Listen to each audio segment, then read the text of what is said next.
संविधान के जनक के रूप में हम सभी बाबा साहब को जानते हैं। बाबा साहब की जयंती की जब हम बात करते हैं तो भारतीय संविधान के जनक के साथ साथ दलितों के सबसे बड़े नेता और मसीहा के रूप में उन्हें जाना जाता है। सामाजिक समानता और न्याय के लिए निरंतर यात्रा पर विचार और मंथन करते हुए उन्होंने अपना जीवन यापन किया। साथ ही साथ बाबा साहब हमेशा सामाजिक उत्थान के साथ साथ शिक्षा पर जोर देते रहे। उनका मानना था कि शिक्षित व्यक्ति समाज में सुधार ला सकता है, लोगों को एक कर सकता है। उनके कई ऐसे विचार हैं जो आज भी प्रासंगिक हैं। बाबा साहब ने दबे, शोषित, कमज़ोर, मजदूर और महिला वर्ग को सशक्त बनाने के लिए, सामाजिक उत्थान के साथ साथ और समाज में बराबरी दिलाने के लिए कई अहम कार्य किए। उनके अनमोल विचार आज भी लोगों को प्रेरित करते हैं और समाज को सशक्त बनाने का काम भी। जिस तरह से उन्होंने कहा कि बुद्धि का विकास मानव के अस्तित्व का अंतिम लक्ष्य होना चाहिए, यानी किस तरह से आपकी जो बौद्धिक क्षमता है जिसे आप शिक्षा से और मजबूत कर सकते हैं, आप समाज में सुधार ला सकते हैं और हाशिए पर पड़े उस वर्ग को मुख्य धारा में जोड़ने का काम कर सकते हैं। संविधान के जनक के तौर पर उन्होंने ये तमाम विचार समाज में रखे। हम देख सकते हैं कि प्रधानमंत्री यहाँ पर मौजूद है और उपराष्ट्रपति जगदीप धनखड़ भी इस वक्त पहुँच गए हैं संसद भवन में। आज भीमराव अम्बेडकर जयंती है और यहाँ पर कुछ ही देर में जब कार्यक्रम शुरू होगा, इंतज़ार हो रहा है राष्ट्रपति द्रौपदी मुर्मू का।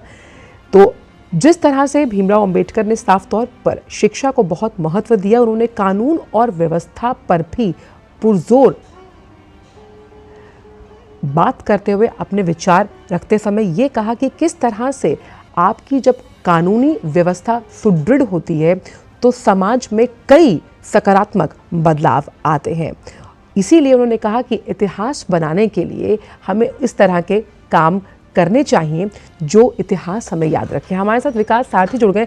विकास, हम जब भी बाबा साहब को याद करते हैं तो संविधान जनक के तौर पर उन्हें याद किया जाता है, लेकिन वो बहुभाषी थे। अगर हम बात करें पत्रकार के रूप में भी उन्होंने नाम कमाया और सबसे अहम दलितों के उत्थान के लिए जो काम उन्होंने किया, शिक्षा के महत्व को उन तक पहुँचाया। बिल्कुल आंचल, आप ठीक कह रही हैं। केवल एक नेता के तौर पर, एक राजनीति के तौर पर ही नहीं बल्कि उनकी कई भूमिकाएं आप देख सकते हैं। चाहे वो एक अर्थशास्त्री के तौर पर भूमिका हो, चाहे वो एक राजनेता के तौर पर हो, या एक समरसता लाने वाले, एक समानता की जो पूरी लड़ाई थी उसको लाने की एक भूमिका हो। इन तरह की उनकी भूमिकाएं रही हैं जिन पर बहुत ज्यादा चर्चा नहीं होती है। ज्यादातर उनकी जो भूमिका है वो केवल संविधान निर्माण और वहीं उसको लेकर के जो उनके भाषण थे, जो उनके विचार थे, वहीं तक ज्यादा बहस होती है या उस पर चर्चा होती है। लेकिन उनका अर्थव्यवस्था के मामले में भी बहुत बड़ा योगदान था। आप याद करें कि प्री इंडिपेंडेंस उन्होंने रुपए की स्थिति क्या है उस पर एक बहुत बड़ी किताब लिखी थी, उस पर एक डिटेल रिसर्च थी उनकी कि कैसे इसको सुधारा जा सकता है। जहां तक आप बिल्कुल संविधान की बात करें तो ड्राफ्ट कमेटी के वो अध्यक्ष थे, तो उनकी भूमिका सबसे महत्वपूर्ण हो जाती, क्योंकि जो भी प्रपोजल आते थे, जो भी प्रस्ताव आते थे, उन पर अंतिम निर्णय एक तरीके से ड्राफ्ट कमेटी को लेना होता था। और इसी में विकास, आपको 2 मिनट रुकना चाहेंगे। यहाँ पर हम देख सकते हैं कि राष्ट्रपति द्रौपदी मुर्मू संसद भवन प्रांगण में पहुंच चुकी हैं। भीमराव अम्बेडकर की जयंती का ये कार्यक्रम है। साथ ही साथ हम यहाँ पर उपराष्ट्रपति जगदीप धनखड़ को, प्रधानमंत्री को और लोकसभा स्पीकर ओम बिरला को भी देख सकते हैं। तमाम सांसदगण भी यहाँ मौजूद हैं।